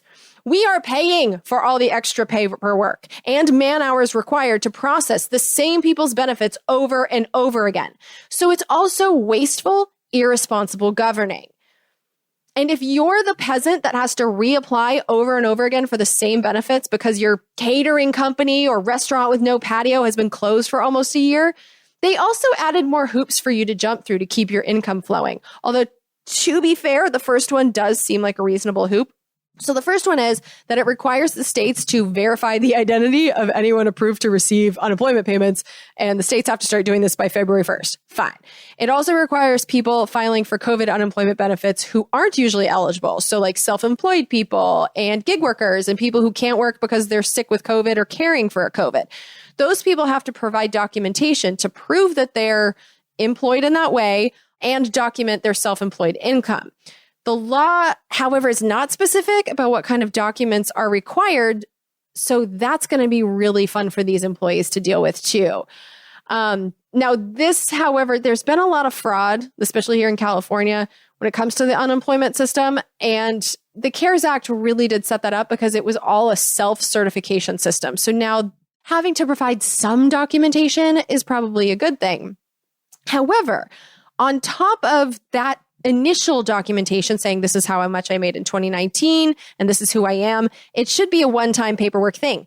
No. Now people in this category are going to have to submit documents every week, somehow proving that they're still caring for someone who is sick or that they can't work for some other eligible reason. And so basically now the state unemployment offices have to process millions of pieces of paper every week to know that the virus is still among us and that businesses are closed. This is so unnecessary. They can turn on the news just fine. They are just saddling these state unemployment offices with so much busy work. No wonder they're having trouble getting money out the door. They just want, and they being Republicans, want receiving unemployment benefits to be as unpleasant as possible. So you'll get your desperate peasant ass back to work, and it's infuriating, and it's bad governing. And so, to accomplish that goal, the Republicans insisted upon another inappropriately early unemployment benefit cutoff, March 14th. That's why, even though this just became law a few weeks ago, the clock is already ticking on the next round of COVID relief. The next law has to be signed by March 14th. And so, circling back, if you're looking at dates for filing your taxes to affect the amount of your next COVID check, that's the date. Get your taxes in before March 14th to get the check based on 2020 income, or wait until after that if you want your check based on 2019. And speaking of checks, another round of PPP checks for smaller businesses was authorized by the Coronabus. Now, to fix a huge mistake from the CARES Act, this round of PPP specifically prohibits publicly traded companies, Wall Street companies, from receiving these loans. It also creates a simplified application process for loan forgiveness for loans for less than $150,000. And it says that those loans, quote, shall be forgiven, unquote, no wiggle room, if the person submits a one-page document describing how many employees were kept thanks to the loan, how much of the loan was spent on payroll, and the total loan amount. This is going to be effective from the signing of the CARES Act. And so anyone who took out a loan for under $150,000 is pretty much now guaranteed that they won't have to pay the money back. And there was a lot of confusion about that. The new law also clarifies that people without employees are able to get PPP loans and have them forgiven too. And the loan amount would be based on their 2019 income. Another provision here that is going to be really helpful for the people that got PPP loans is that for tax purposes, any amount that a business got from the PPP will not be counted as a part of their income, and the expenses paid with that money can be deducted. So that will help these businesses a lot too. And when it comes to expenses, it expanded the list of expenses that can be paid using PPP funds and now deducted from tax liability to include operations expenditures, supplier costs, and worker protection measures related to COVID safety. But then they also added that PPP money can be used to repair property damage caused by the BLM protests in the summer of 2020 that were not covered by insurance. And while I have no problem with that, because businesses that got trashed because of the Black Lives Matter protests, like, they didn't do anything wrong. I have no problem with helping them fix the damage. I just found it noteworthy that they included the BLM protests in this as if they were part of the COVID emergency. Just interesting, right? But anyway, one category of business that's been hit especially hard by COVID, and everybody knows it, are restaurants. And so I was happy to find in the agriculture section of the new law a provision that provides over $11 billion for farmers and those that provide for local food systems, such as farmers markets, schools, and restaurants. And so if you are or know someone who is a restaurant owner, it can't hurt to read through that provision closely to see if you can weasel your way into qualifying somehow. And the link to the provision is in the show notes for you, of course. But while helping restaurants is necessary and good, the new provision helping lobbying organizations, I don't know how I feel about that one. Because here's the thing, not all of the businesses in this newly eligible category are shady bribers of Congress. So, for example, business organizations that advertise to tourists or assist with conventions and other live events that haven't been happening, and business organizations that organize local tours and attractions are in this category and have been, without a doubt, rocked by the pandemic. But there's also the organizations with fewer than 300 employees that receive up to 15% of their funding from lobbying payments, or that spend up to $1 million per year on lobbying. Those are eligible to get PPP loans and have them forgiven. And that just feels a little gross to me as a taxpayer. It's like, if you have enough money to legally bribe Congress to the tune of $1 million a year, you have enough money. You shouldn't get my taxes. But that said, there are a couple protections put in here. So the PPP funds are prohibited from being used on lobbying expenses. And professional sports leagues, so the NBA, the NFL, and purely political organizations are specifically prohibited from getting PPP money. So do with that information whatever you want, which is nothing. There's nothing you can do about it. It's law. Another category of business that's taken a huge hit is live performance venues. Obviously, I haven't been to a concert in a very long time or a comedy club because they're all closed. Everything's been canceled. So live performance venues that have taken in 30% or less of their 2019 revenues are going to be able to get grants, so money that they can keep, to help make up for 45% of their lost revenue during the pandemic. But there is an exception here. Live performance venues that, quote, present live performance of a sexual nature, unquote, are not allowed to get these grants. And so for some Puritan reason, no doubt slipped in there by one of the many Bible beaters in this Congress, strip clubs are getting singled out and set up for failure. Now, owners of strip clubs have obviously sued over this, arguing that this exclusion is a violation of their First Amendment rights. These are all legal businesses. And in the first round of PPP funding, the Trump administration had a rule prohibiting money from going to strip clubs, which is really ironic considering the president was Donald Trump and he banged strippers, but I digress. But the Trump administration tried to prohibit money from going to strip clubs, and the strip clubs that sued won their cases. But this is a little different now because this is the law. This is stronger than regulations. And so the strip clubs are suing again, and the judges are not throwing out their cases, but this is all ongoing litigation. So we'll see what happens there. But I just feel like this is really unfair. You know, judgy religious people shouldn't be able to dingleberry their tight-ass values into laws like that. Strip clubs are legal businesses and should be treated like everybody else. And yes, I'm clearly on team stripper here. You know, I was never hot enough to be one. But if my fellow ladies and dudes are hot enough that they can make money by dancing in their birthday suits, more power to them. I don't see why their businesses should be allowed to fail.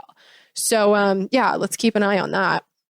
So, while Congress tries to bankrupt naked people, in the same exact law, they also gave $15 billion more to the airlines, $2 billion to the airports, and $1 billion to airline contractors. For these gifts, there were some strings though, and I don't mind money going to the airlines. I want airplanes to still exist. But yeah, it's a huge bailout, so I think it's worth noting. But there were some strings attached, and the problem is there are, again, unacceptably early end dates. So for example, the airports are required to retain at least 90% of their workforce as of March 27th, 2020, which is when the CARES Act was signed, minus retirements and employees who quit, until February 15th. That's the day after I'm releasing this episode. And then when it comes to the airlines and the contractors, they have their money conditioned on the promise that they're not going to lay anyone off or reduce their pay until March 31st, which is just 6 weeks from now. And, you know, I was supposed to fly to Florida for a vacation that week, and I've already canceled it because COVID is clearly still going to be raging then. And if I know that, Congress surely knows that too. And so the airline and airport workers in bailed out companies have some job security, but it's not guaranteed for long. In fact, by the time you hear this, for people working at airports, it'll already be over. Which makes this other string that I noticed, one that reinforces the idea that Congress wants peasants to get our asses back to work mid-pandemic, especially sucky. Because airlines and contractors that accept this money will have 72 hours from the time they accept the agreement with the government to recall any employees that they laid off and who are now collecting unemployment.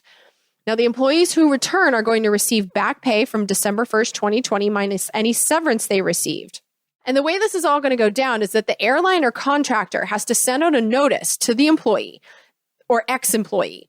The employee will then have 14 days to respond that they're either going to come back to work or that they're going to permanently separate from the company. If the employee doesn't respond at all, they're automatically deemed to have quit. Now, what I know about unemployment insurance is that if you quit, that kills your unemployment benefits. And so that's what I'm worried about here. And with the new employer narc hotline, I imagine that is how this would go down. You either come back to work right now, regardless of the virus situation, or you choose not to and lose your unemployment benefits. This really does sound like a get back to work or you're fucked notification to me. And here's the thing. So let's say that they come back to work. Well, they're not even guaranteed that their job's going to be there all that long because their position is only guaranteed until February 15th. So basically like right now or until March 31st. So I just feel really bad for the people that are getting jerked around like this. Like, how are you supposed to plan your lives if your income is that insecure?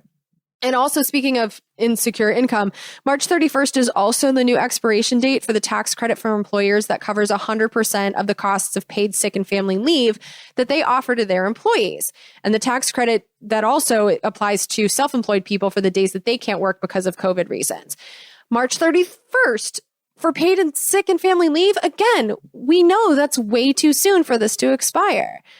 Everything that benefits workers and helps them be able to financially survive while staying home, like we're being told to do by health experts in this pandemic, is being cut off by the end of March at the latest. Now, let's just take a second to compare that to the security that the banks are being given. Because the Coronabus also creates a new fund with $9 billion to give money to banks by purchasing their stock to lend out to low-income and minority communities. The administration of these purchases can be outsourced to, quote, any bank, savings association, trust company, security broker or dealer, asset manager, or investment advisor as a financial agent of the federal government, unquote. So the administration is going to be privatized again, just like it was for PPP and the Fed programs, which led to record profits for the banks. The law also sets no limits on executive compensation, share buybacks, or dividend payments for the recipients. And get this, the authority for using this $9 billion is valid until 6 months after the emergency is terminated. And while we're on the subject of favors to banks, this law also extends the provision from the CARES Act that exempted banks from relatively new reporting requirements on their credit losses. This was supposed to expire, but now it's not going to expire until 2022 or the end of the emergency. So basically, they get to just hide their credit losses until this is all over. And this also extends the provision from the CARES Act that allows banks to avoid counting troubled loans as troubled on their balance sheets. So they get to keep cooking the books again until January 2022 or until the end of the emergency. And also, they expanded that to include insurance companies. So now insurance companies can cook their books. And so look at that. Money that flows to banks and permission for banks and insurance companies to hide their financial problems, those have no near-term expiration dates. They're valid until the end of the emergency, proving that there isn't some blanket refusal on the part of Congress to fund and authorize things until COVID is legit over. All this stuff about unemployment and all the things that benefit workers and people like you and I could be valid until the end of the emergency. The quick cutoffs for worker benefits and job guarantees are clearly conscious choices. Now, obviously, the ultimate solution to all of this, or at least what the governments of the world are saying, is that we need to vaccinate as many humans as possible so the virus has no more hosts and it dies out. And so the new COVID law to that end provides $23 billion more for developing and purchasing vaccines and related equipment. And this money is allowed to be spent internationally. And so we will almost definitely be paying to vaccinate humans outside of our borders too, which is fine by me. I'd rather vaccinate them than bomb them. But one thing that I found interesting is that money for the CDC and the National Institutes of Health, all those, healthy parts of our government, those are authorized to spend their money through September 2024, which is for almost all of President Biden's first term, which probably a good thing that we don't have to do this whole extension thing with, vaccine money too. But also, this law kept the same language from the CARES Act that does not protect us from price gouging. So it still says that the secretary may take measures already authorized in law to make sure vaccines are affordable in the commercial market. And I just want to note that the vaccine that everyone is calling Moderna, that is not Moderna's vaccine. That is the U.S. taxpayers' vaccine. We paid to develop it and paid to pre-order hundreds of millions of doses of it with our taxes. Now, the vaccine, as of this moment, as far as I know, is going into people's arms free of charge. But, there's new variants of COVID going around and there's booster vaccines already being created. And so let's just keep in mind as time goes forward, if they start charging for the vaccines, the Moderna one in particular, the Secretary of Health and Human Services has the option to protect us from being price gouged for a product that we already paid for. And we should use this knowledge to demand that they do so. But that's just a just-in-case thing, because everyone I know so far that's been vaccinated hasn't been charged. And so please let me know if you know of people that are getting charged to get vaccinated out there in the wild. Let's see, this new law also provides $22.5 billion for testing, contract tracing, and PPE needed to administer those tests. And this money can also be used to develop rapid tests. And it's about damn time, because if Joe Rogan and Dave Chappelle have rapid tests enough to be having comedy shows in Austin, why the hell can't we have rapid tests to let our kids go to schools? And so I'm really happy to see testing being prioritized instead of stopped like it was by the Trump administration.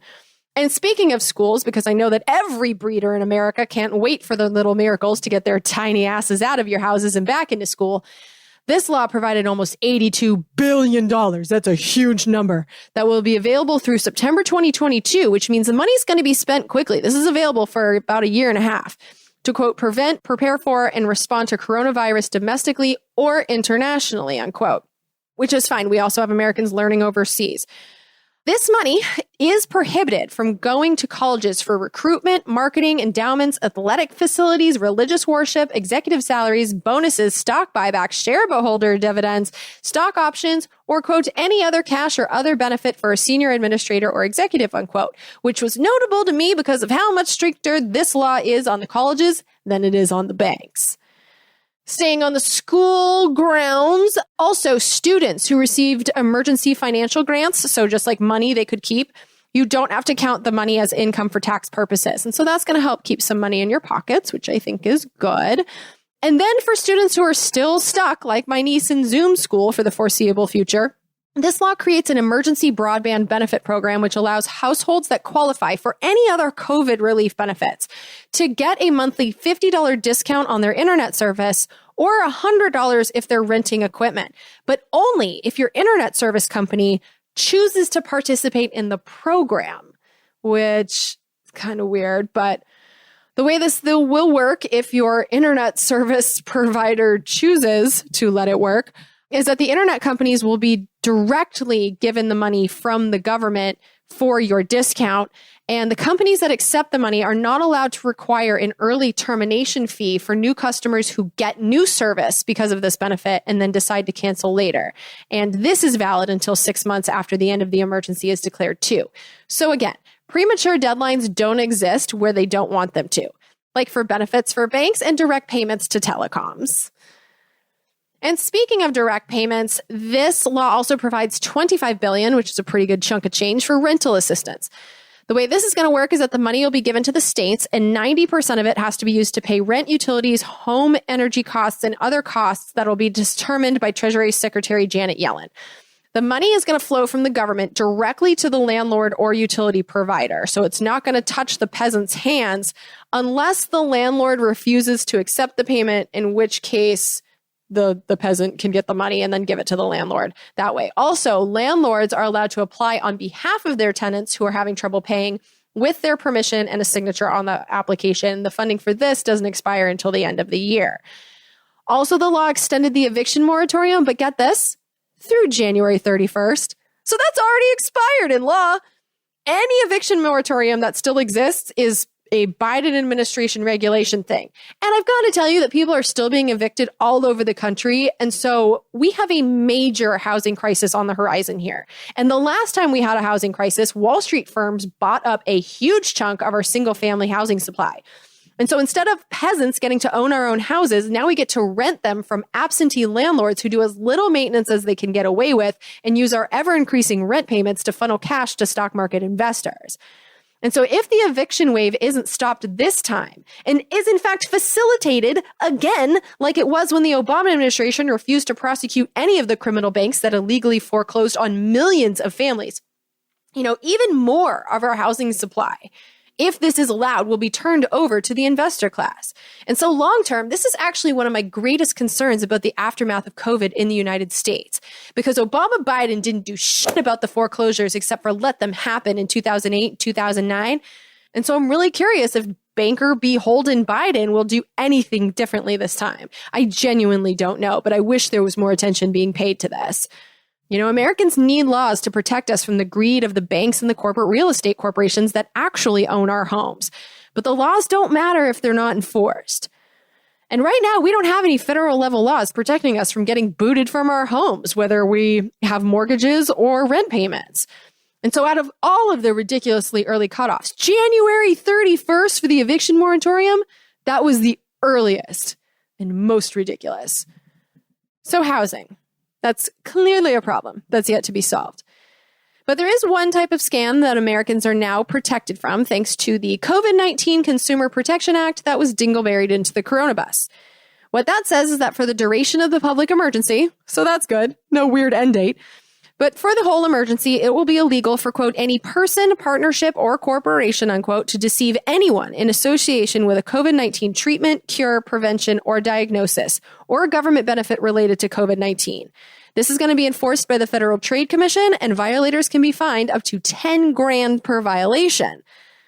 Now, this is necessary because apparently there have been a lot of scams. So here is Bonnie Patton, the executive director of truthandadvertising.org, testifying to Congress on February 4th. The list of deceptively marketed products and services exploiting this pandemic is extensive. CBD products marketed to military veterans as a coronavirus treatment. Bleach advertised as a liquid cure-all. Wellness centers targeting first responders with IV vitamin drips to protect against COVID-19. Amazon and eBay sellers falsely claiming that their PPE is FDA approved. Hand sanitizer marketed as protecting for 24 hours against COVID-19. Alleged immunity boosting supplements targeting children. Colloidal silver solutions advertised as having the ability to kill the virus from within. Toothpaste and teeth whitening products claiming to prevent COVID-19. And sham wellness kits targeting seniors. Unfortunately, the deception does not stop with outrageous health claims. Many are exploiting the economic desperation wrought by this pandemic. Multi-level marketing companies claiming people can earn full-time pay working part-time. Lending companies deceptively using the CARES Act to exploit college students. Investment scams claiming to have patented COVID cures. And financial entities pretending to be SBA-authorized lenders to lure in small businesses struggling to keep their workers employed. That's a lot of scams. And the experts seemed generally pleased with the provisions in the new law and their ability to combat those scams. So this is Jessica Risch. She is the former director of consumer protection at the Federal Trade Commission, where she worked for 26 years. The new law covers a huge amount of scams. It's very broad as to COVID scams. And so if a company engages in any of that activity, the FTC can pursue civil penalties. So just as Ms. Patton just said, it is very important for deterrence to make it painful for fraudsters to rip off consumers. But there are some holes in the law. So this is Representative Darren Soto of Florida talking to Bonnie Patton of truthandadvertising.org. Is this being sufficiently used already by the FTC? Do you anticipate gaps in this law, realizing it just was passed? To my knowledge, the FTC has not yet used that act. But that's the only information I know, that there's no public on their website. It does have gaps. You cannot target work from home scams using this because it's really focused primarily on government benefit scams and healthcare scams. But what I would say is that while it's absolutely critical to have an act like this at this time during the pandemic, I would warn you that it doesn't provide for coverage for the next disaster, for the next earthquake, for the next fire, what have you. There are, unfortunately, will always be a segment of our population that is in devastating events. And so I think that legislation is necessary that covers all such events and not just focused on the pandemic. And when it comes to scams, they're not just related to emergencies. And I definitely thought it was strange that a provision had to be inserted into the Coronabus to assign penalties to scammers, because I guess I just assumed that penalties for scammers in general already existed. But it turns out they don't. Here's Representative Frank Pallone of New Jersey talking to Jessica Risch, who had worked at the FTC forever. But now that the FTC has this authority to fine companies who've committed fraud and scams related to the pandemic under this new law, why is it still important to ensure that the FTC's 13B authority is preserved? Why is that still important, Mr. Risch? COVID scams are terrible, but they're one of many frauds that the FTC has to fight all year long, in out of a pandemic. So in many of those cases, the FTC doesn't have civil penalty authority, and its redress authority is under threat. So it's a much broader problem that goes beyond the COVID scams that are occurring here. And so it still needs to be fixed. And the weak authority with no teeth that she's kind of referring to, the authority that the FTC does have is even under threat because of a current lawsuit that's waiting its turn in the Supreme Court. Here's Bonnie Patton to explain. And to make matters worse, the agency primarily charged with policing these deceptive acts, the FTC, is now at risk of losing a mainstay of its enforcement authority, the ability to make victims whole under Section 13B. Because 13B does not specifically say anything about equitable relief when a permanent injunction is issued, the Supreme Court is now deciding the remedial scope, if any, of 13B in the case AMG versus FTC. AMG was a payday lending scheme that extracted money from people in desperate circumstances. In its appeal, the company does not dispute that it violated the law. Instead, it argues that the $1.3 billion it stole should be its to keep. AMG asserts that it was never Congress's intention for the FTC to return money to victims of fraud under 13B. Quite to the contrary, AMG argues that this legislative body fully endorsed the notion that wrongdoers should pocket the money they've illegally taken when it drafted 13B. If the Supreme Court rules in AMG's favor, and this Congress does not act to empower the FTC to seek restitution under 13B, then the deceptive practices I have enumerated will only multiply. I didn't know any of that was going on. And so basically, the Federal Trade Commission has real authority to find and punish COVID-related scams. But we have major holes in our laws that allow scammers to literally pay no price for other kinds of scams. Which kind of explains why I get so many scammy phone calls. And I'm sure you do too if you have a cell phone. There are essentially no empowered cops on that beat. And now the good news is that this Congress is aware of the problem and clearly is already having hearings about it. And when that happens, like with surprise medical bills, legislation can follow. And in this case, I hope it does. But overall, I'm pretty damn pleased with what I saw in the Coronabus healthcare provisions. I mean, yeah, the deadlines are bullshit, but the Democrats are in the process of using the majorities in both chambers of Congress to muscle through some COVID relief with no Republican input. And since Republicans have been the party of no throughout this entire COVID experience and have prioritized corporate desires for immunity for lawsuits, which thankfully never made it into the Coronabus, but that was something that Mitch McConnell really, really wanted and was fighting for. It's one of the reasons why we had no COVID relief for 10 months, because that was a hill he was willing to die on until government funding had to be signed into law.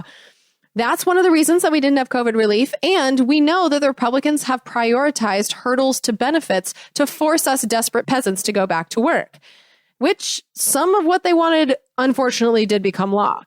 And so the Republicans being sidelined in the next round is, in my opinion, a very good thing. I don't want them involved.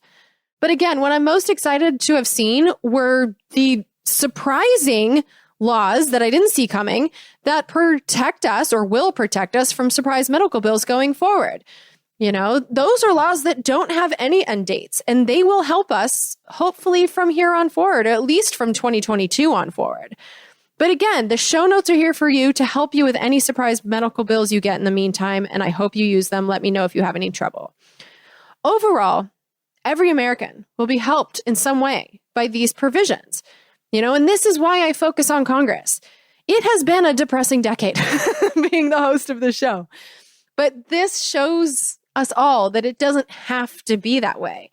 Congress has immense power, and they can and do make things better. And I think we can all agree that lower healthcare costs are a good thing.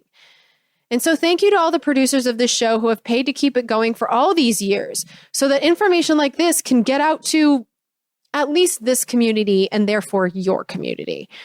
If you value the information you heard about today and would like for more Americans to know about it, please spread the word about the podcast, because I spend my time researching and recording. I don't know that many people. And so me marketing the show, I just have better uses for my time. I trust you to market the show. And growing the show is definitely a team effort. And the show staying commercial free and corporate influence free is a team effort too. Like I said before, this is funded on the honor system, the value for value system, which means that you contribute whatever you think is fair for the value you receive. You didn't have to read the Coronabus. Is there value in that? If so, please pay for it. And if you do, all producers at any level, whether sustaining the show regularly by episode on Patreon or monthly, weekly, or whatever works for you on PayPal or Zelle or via paper checks, or if you send in lump sums on Venmo or cryptocurrencies or paper checks, all producers get thanked and can share your thoughts with the community on bonus thank you episodes. And you can have access to my Insiders Only Green Room feed, which has unedited versions, so golf swing free versions of all public episodes. And I also put up their bonus episodes that I just don't want to share with the entire internet, either because they're unpolished or they're produced in the process of me doing research or are about the production of the podcast or are simply personal and therefore are things that I just don't want to share with freeloaders and trolls. And so if you want access to that feed, you have to become a member of my community. And the easiest way to get access is to pledge anything per episode on Patreon. You can also give us your email address along with your contribution and then wait for someone on my team over here to send you the manual feed. But that can take a few days. We're really behind on my emails at all times. But whichever works for you works for me. And as long as you are cool and you're not mean and you're not a troll, you're welcome to stay in the green room. But just know, I do have the ability to kick people out. And I've done it. So be nice. But on top of that, if you want to become an executive producer of Congressional Dish, that's also an option available to you by contributing an amount that covers a significant portion of an episode's raw costs, which our first executive producer set at $535, which is $1 for every member of Congress. When you hit that number, either in one payment or cumulatively, you can put a credit on your favorite episode, which publicly vouches for that episode, and you can share your thoughts along with that vouch at the end of a main episode, because main episodes have about double the audience of the thank you episodes. But these are real credits. You can put them in your LinkedIn and we will vouch for you. And your vouch for an episode will be on all the public feeds, which lets new people know which episodes to listen to. We already have a few episodes with more than one executive producer, and it's really useful for me, along with the newbies, to see which episodes have the most credits. And by the way, some of those credits are anonymous, which is totally fine. You can vouch for the episode in whatever name works for you, as long as it's not profane, because putting that in the show notes can get me kicked off of Apple. So, keep the golf swung words out of it, please. But unfortunately, we have no executive producers to announce in this episode. Which means we also don't have one lined up for the next episode, which will be a summary of the second impeachment trial of Donald Trump. And so if you'd like to be an executive producer of that episode or any episode and share your thoughts at the end of that sure to be green episode about the Trump impeachment trial, the total that you need to hit is $535 lump sum, or add up what you've already contributed. Because a few of you have definitely already hit that amount, and we'll be happy to verify it and give you your EP credit if you want to claim it. For today, though, let me just say thank you. I do know that I bitch a lot about the amount of reading that I have to do when they pass 5,593 page bills into law, and it is a lot. But I do love this work. I love knowing what the new laws are, especially the laws that are as impactful and off the radar as like the new surprise medical bills laws. Those are going to make such a difference in all of our lives. And I just feel very grateful to be able to wake up every day and do work that helps us in a lot of different ways, helps us to manage our finances and to plan ahead and to see wars coming and to just understand what's happening so that we're better prepared to deal with it all. I do love doing this work, and I couldn't do it without you producing this show. So just thank you. And there's a lot more work to do. So like I said, next episode is going to be about the impeachment trial, because I asked if you wanted me to summarize it, and the answer was a unanimous yes. And so I'm on it. Then I'm going to dive back into this incredibly long law for 2 more episodes. So the next episode that digs into the Coronabus and the NDAA will be about war things. And then the last one about this law is going to be about the rest of it. It's going to be a dingleberry extravaganza. And by the time I'm done with that, I'm probably going to have the next round of COVID relief on my desk waiting to be read too. You know, it's a good thing I have no social or travel life right now, huh? It's the bright side of COVID. Being a workaholic is not a problem. But anyway, please support this work if you can, because there's a lot of it to do. I hope you enjoyed this relatively good news episode, and I can't wait to talk to you soon. So take care and bye. We're surrounded now by liars coming at us through our TV screens. We don't have a domestic spying program. They're content to fight in black and white despite the many in-betweens. We got a president who plays with the facts. And then he waves a flag to cover his tracks. As if a lie is alright, in the end he'll justify the means. Now we are so damn tired of being lied to. The polar ice caps aren't going away. We don't think we can deny it anymore. You can stick to your story if you think it flies. But we're not keeping quiet anymore. We are so damn tired of being lied to. Government jobs consume the profits of the private sector. We don't think we can deny it anymore. You can stick to your story if you think it flies. But we're not keeping quiet anymore. Now we're not keeping quiet. These bills represent common sense, bipartisan solutions that actually solve problems.